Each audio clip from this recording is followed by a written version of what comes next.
அம்பு விழி என்று ஏன் சொன்னான், அது பாய்வதினால் தானோ.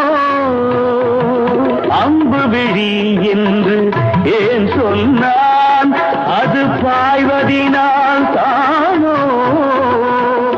அவள் அருஞ்சுவைப்பால் என ஏன் சொன்னான், அது கொதிப்பதினால்